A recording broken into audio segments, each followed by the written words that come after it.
Atenção! O podcast a seguir contém descrição de violência contra a criança.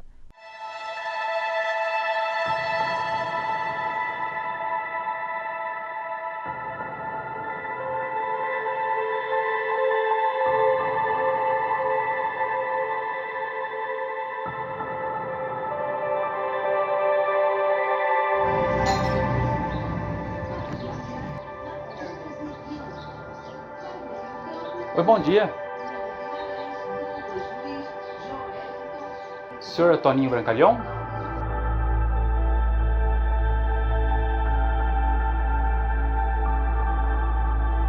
Esse foi o primeiro contato que eu tive com o Pedro, tio do João Paulo, e o Toninho Brancalhão, pai do menino.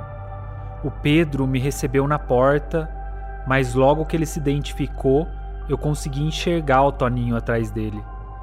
Hoje, os dois moram juntos na casa do Pedro. 11 meses depois de começar a produção dessa série, finalmente eu tinha conseguido um endereço atualizado deles e aquele era um momento marcante nessa trajetória. Eu queria saber como eles estavam e o que eles tinham a dizer sobre tudo. E é disso que esse episódio vai tratar. Como estão familiares e amigos do João Paulo hoje, como lidam com a tragédia 35 anos depois e o que aconteceu com o ex-voluntário do colégio que foi absolvido no julgamento sobre a morte de João Paulo.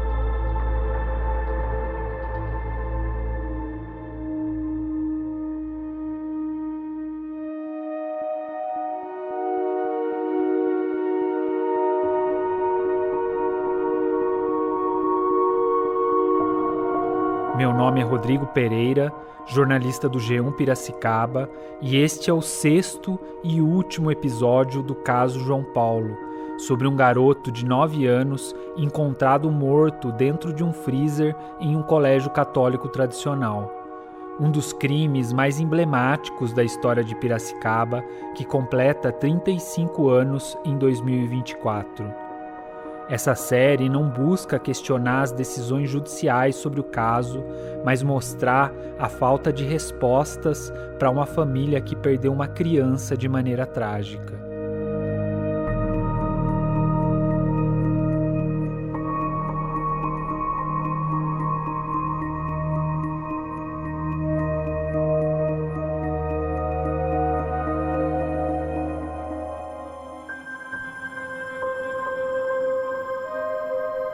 O Toninho foi mecânico de veículos, mas hoje ele está aposentado.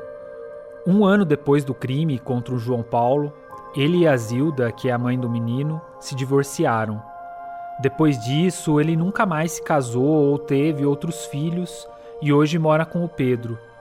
Tanto eles quanto a mãe do garoto ainda moram em Piracicaba. Eu também tentei falar com a Zilda durante a produção dessa série. Fui até o endereço que consegui durante minha apuração, mandei mensagens em redes sociais e pedi uma entrevista por intermédio de familiares, amigo e o advogado que a representou no caso. Mas eu nunca consegui falar com ela ou tive um retorno. Eu não sei o motivo, mas se perder um filho criança já é uma dor impossível de descrever, quando é um crime que nunca teve solução, essa dor se multiplica ainda mais.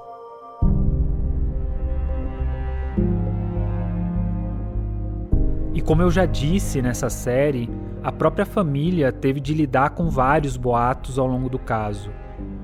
Um deles, como você já ouviu o advogado da família falar, era de que o João Paulo era um menino, abre aspas, abandonado, fecha aspas. Mas o próprio advogado, amigos e familiares desmentem isso. Mas voltando para minha visita naquele dia, eu nem tinha me apresentado e explicado sobre a série e o Pedro, tio do João Paulo, já fez um aviso importante. O Toninho, pai do garoto, tem hoje uma limitação considerável na fala porque ele precisou passar por um tratamento contra um câncer na garganta. Por isso, hoje, ele fala sussurrando. E quando a gente conversou, ele estava esperando a data para realizar os exames que iam dizer se ele já estava curado. mas na conversa comigo ele já se considerou livre da doença. O problema de saúde foi... Como é que foi? Você faz um tempinho que estava tratando já? Há uns 4 anos já. 4 anos. E agora que está no finalzinho do tratamento? Chegou. Mas você fez a cirurgia já então? Não fez? Não precisou então. Além disso, há um ano, o Toninho estava muito abaixo do peso, foi levado para o hospital e diagnosticado com tuberculose. Mas disso ele já está curado. Então, apesar dos sustos com a saúde, os tratamentos foram feitos e hoje o Toninho está mais saudável, ganhou peso e até conseguiu largar o cigarro, que foi outra batalha que ele travou nesse período, depois de fumar na maioria dos seus 68 anos. Eu já sabia que o Toninho era de poucas palavras pelas entrevistas dele na TV sobre o caso no passado. E se quando a voz estava normal ele já era assim, depois da limitação nela por causa do câncer, ele passou a falar ainda menos. Mas eu consegui conversar um pouquinho com ele. Assim como advogado da família, o Toninho me confirmou que a indenização determinada pela justiça continua sendo paga para ele e para a ex-mulher. Parece que eles pagam uma parte mensal lá, mas pouquinho. Ainda tem um pouquinho vindo. Acho que é 1/3 do salário. É 1/3 do salário, né? Vai dividir pra mim, minhas mulheres. Eu também conversei com o Toninho sobre o passado. E o momento mais emocionante dessa conversa com ele foi quando eu perguntei como foi a última vez que ele viu e falou com o João Paulo. Ele me contou sobre 2 momentos no sábado em que o filho desapareceu. Naquele dia do sábado, na verdade, você saiu para trabalhar de manhã, acho que foi a última vez que você viu o João. Vi ele dormindo. Aham. E falei com ele por telefone. Ele ligou. Ele ligou para você. Pra mim vir abrir a casa da avó e a minha mãe. Vi que ele queria pegar lá. Aí depois eu vi. Eu lembro que, assim, pelo que os relatos, assim, que ele estava atrás da bicicleta, né? Acho que ele estava querendo pegar a bicicleta para ir pro colégio, alguma coisa assim. Já na conversa minha com o Pedro, um dos 3 tios do João Paulo por parte de pai, ele me contou que foi ele quem fez a intermediação para que o João Paulo estudasse no colégio sem precisar pagar, como um bolsista. E que isso deixou ele ainda mais triste quando perdeu o sobrinho.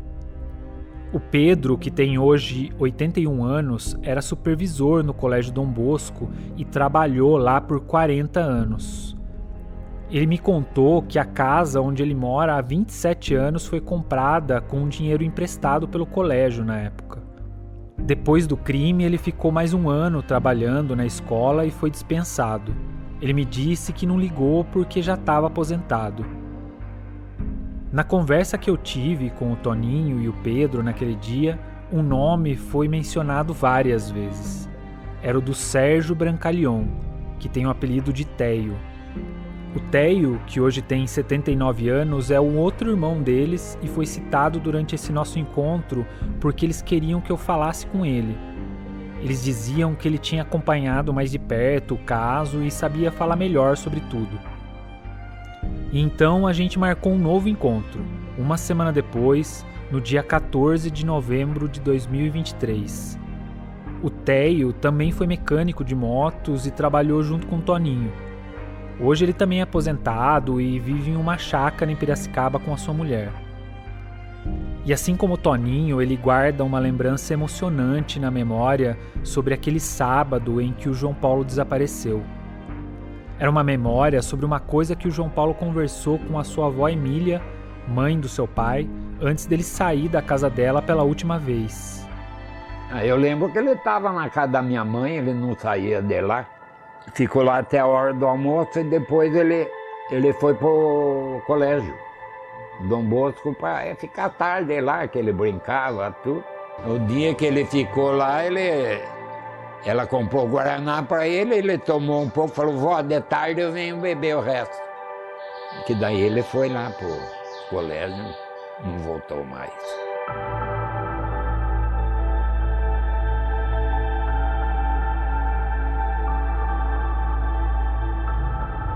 Na nossa conversa, o Teio lembrou de algumas coisas que ele estranhou sobre a maneira como o corpo foi localizado e que eu já detalhei em episódios passados. Já achou o corpo dele dentro do freezer. Mas viu, dentro do freezer com a roupinha tudo dobrada, tudo dobradinho, o sapato em cima, como? Morreu ali dentro do freezer. Um freezer desativado, né? Que não... Como que ele foi lá ver quê? Não sei. Uma explicação que faz muitos anos que a gente quer saber, né?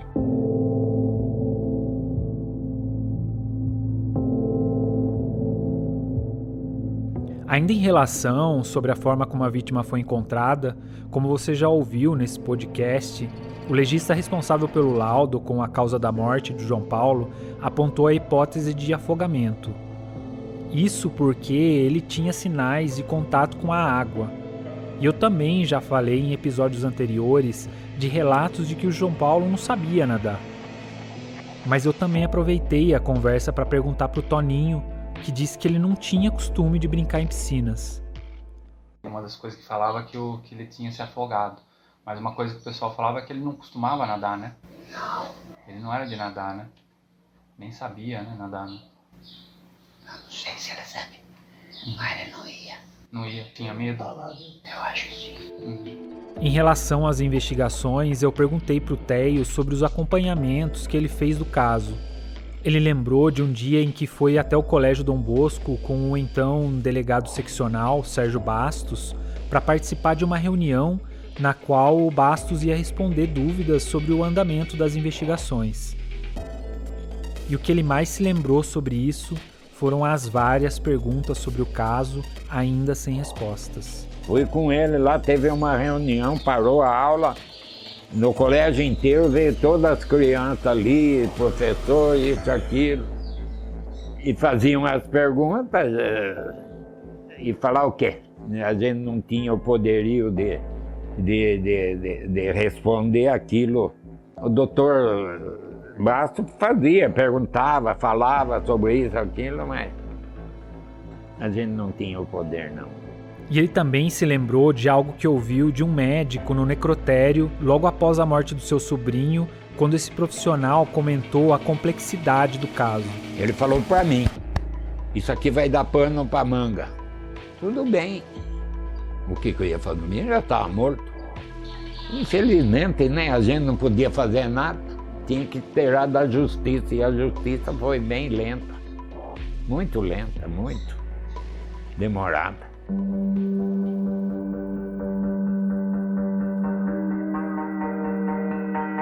O menino João Paulo estava morto. E a partir dali, toda a família precisaria conviver com isso para o resto das suas vidas. E eu perguntei para o Teio como essa tragédia abalou todos a partir daquele dia 17 de dezembro de 89. Como que isso mexeu com a rotina de todo mundo, da família? Mudou tudo. Mudou principalmente da minha mãe. Nossa. Era a segunda mãe dele, né? Segunda mãe. Acordava, ele ia pra lá, né? Ficava lá o dia inteiro, conversando com ela. Ele era muito esperto, muito esperto. Um menino ativo. Mas a família, nossa, até hoje nós temos o dia gravado, tudo. E fica na lembrança, né? Fica. Não apagar. Isso não apaga mais, né?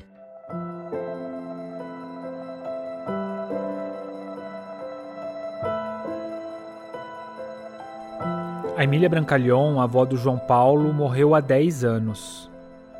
Quando ela faleceu, ela já tinha 92 anos de idade. O Teio também me contou uma coisa que o Toninho passou a fazer para evitar lembrar do caso. Acabou para ele, parece o mundo, né? Nunca mais ele passou nem na frente do colégio. Falou, não, aqui não passo mais, não sei o quê. Mas eles precisaram seguir com a vida, apesar da perda e da dor permanente.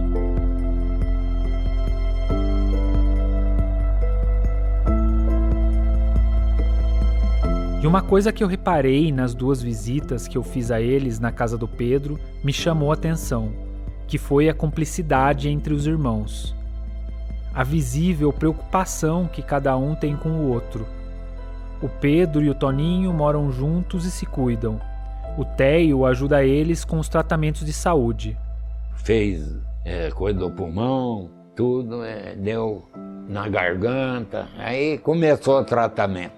Graças a Deus, eu peço para Jesus, Nossa Senhora, que me dê força para cuidar. Enquanto eu puder cuidar dos outros, não preciso eu ser cuidado. Mas a vida é cheia de coisas, né? Já o ex-voluntário do colégio, que foi absolvido, atuava numa área comercial que não tem relação com a educação e tinha uma empresa em uma cidade a 300 quilômetros de Piracicaba. Durante a absolvição no processo, por conta da repercussão das investigações, o seu advogado disse que ele, abre aspas, pagou o preço terrível da destruição moral de um ser humano, fecha aspas. O ex-voluntário morreu no dia 15 de fevereiro de 2022, em Piracicaba mesmo, 11 meses antes de eu iniciar a produção dessa série. Ele tinha 67 anos quando faleceu e deixou uma mulher e um filho. E tanto por conta da sua absolvição, por falta de provas, quanto por seu falecimento, a gente optou por não identificar ele com seu nome real nesse podcast. Eu fui em busca de familiares e endereços que consegui durante a minha apuração e também mandei mensagens em redes sociais, mas não consegui falar com eles ou tive respostas.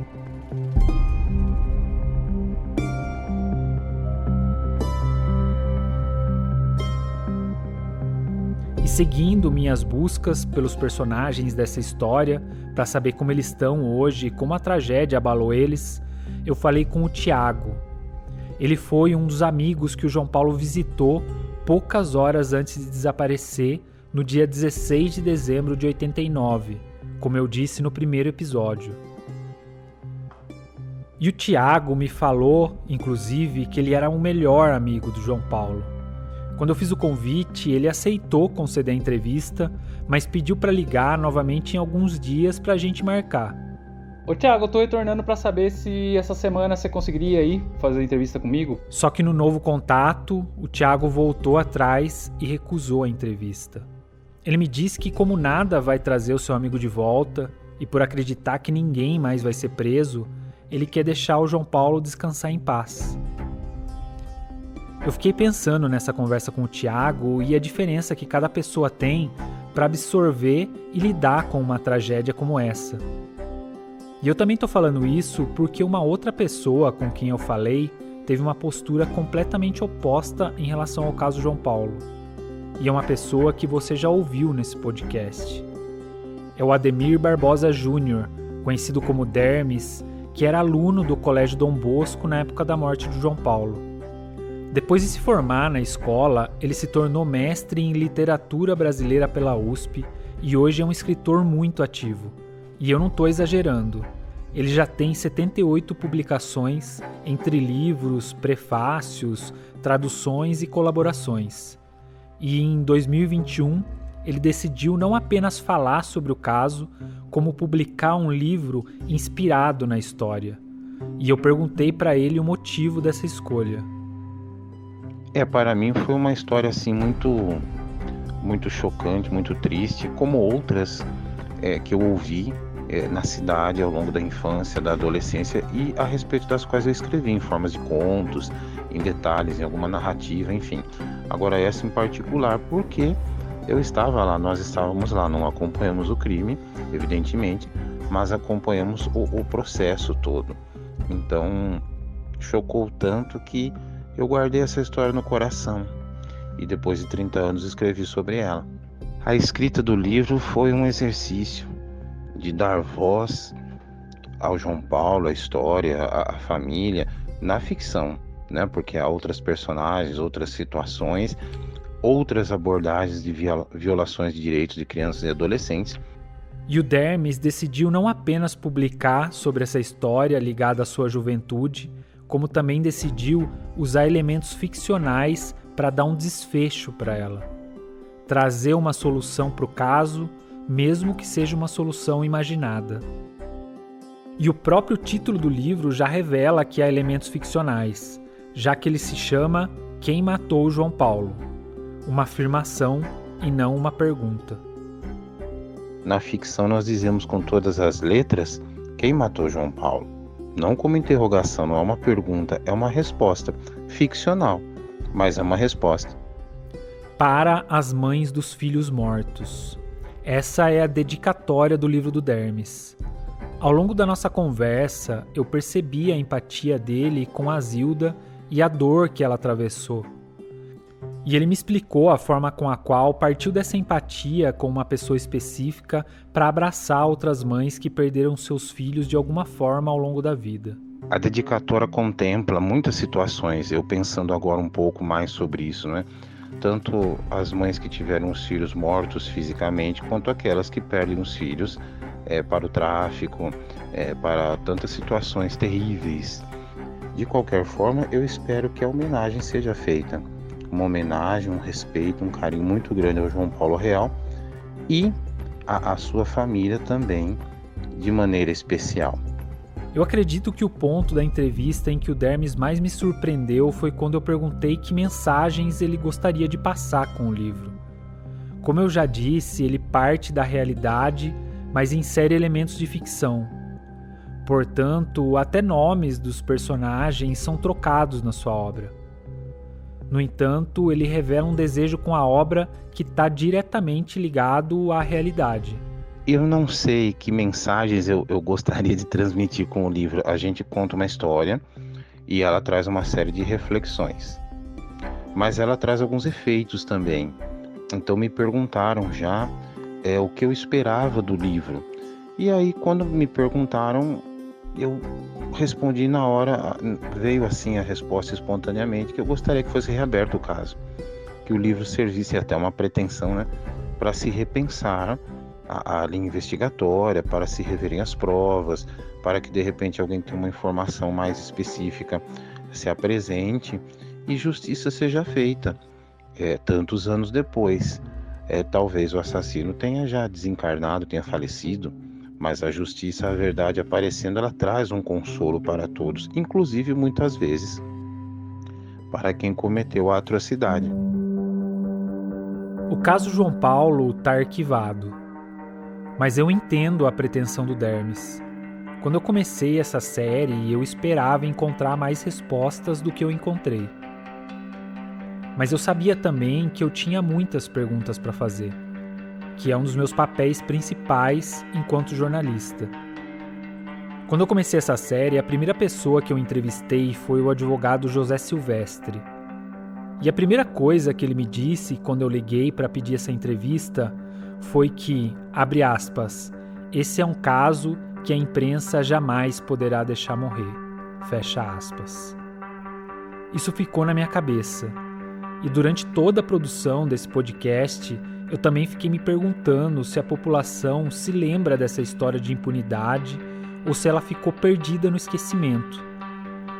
Então eu fui até a Praça José Bonifácio, a praça central de Piracicaba, onde fica a Igreja Matriz.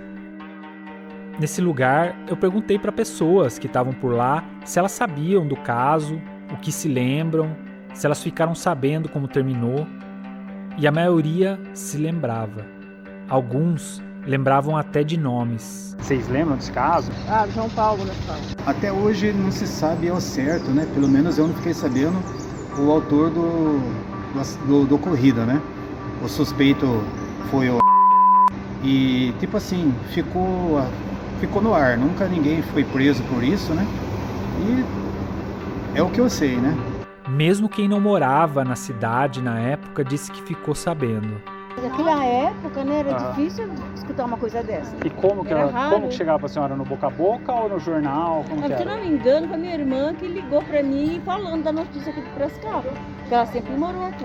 Depois, quando você veio para cá, você continuou acompanhando de alguma forma? Não. Ou sumiu, desapareceu para você assim? Desapareceu, aí não quis. E nunca mais ficou sabendo? Não.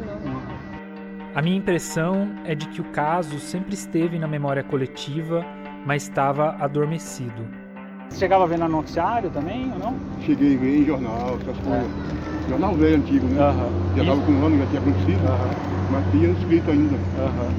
E ficou por muito tempo ainda, você lembra? Isso aí ficou uns 3, 4 anos. Ficou um tempinho bom. Na cidade, essas conversas aí. Mas depois você não viu mais falar, não viu mais que viu, mais nada. De vez em quando o povo ainda fala ainda, né? De vez em quando, tem alguém falando igual você está falando aí. Você lembra mais de jornal, assim, muita gente publicando sempre a respeito? Na época, sim. Depois, infelizmente, caiu no esquecimento.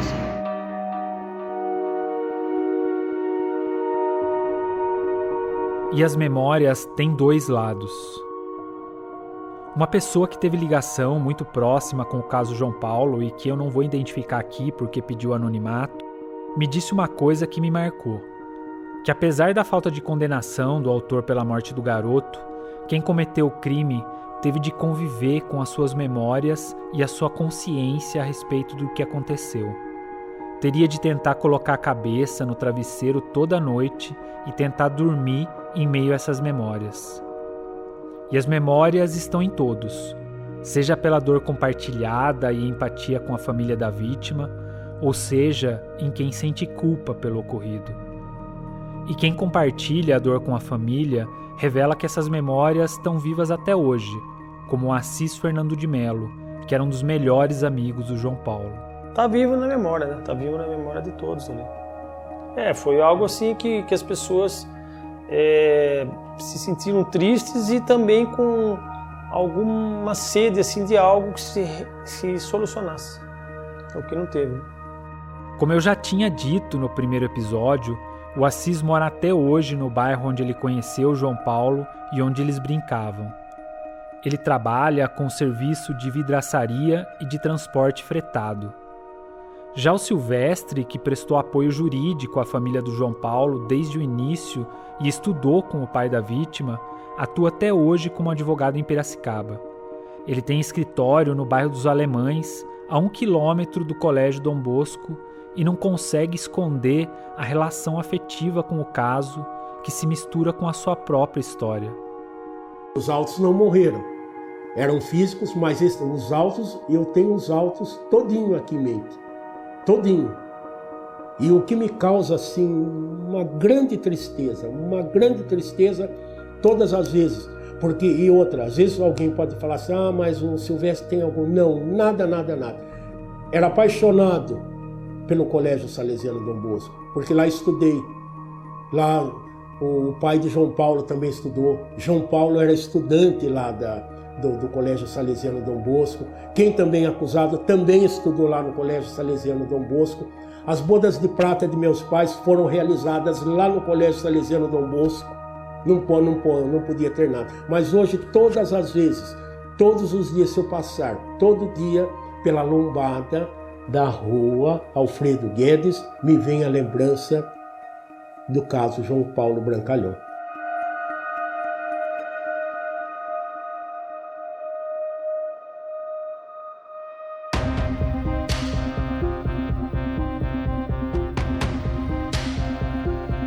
Esse foi o último episódio do podcast Medo do Escuro, o caso João Paulo.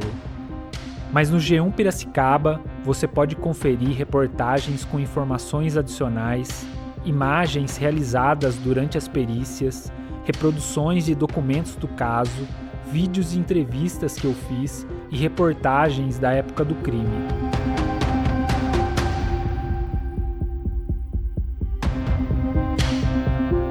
A apuração, entrevistas, roteiro e edição desse podcast foram realizadas por mim, Rodrigo Pereira. A supervisão de conteúdo é da Cláudia Kreuter e Lana Torres. A pesquisa no acervo EP é da Júlia Jacques, Natália Berti e Júlio Anizal. A identidade visual é do Edson Garcia.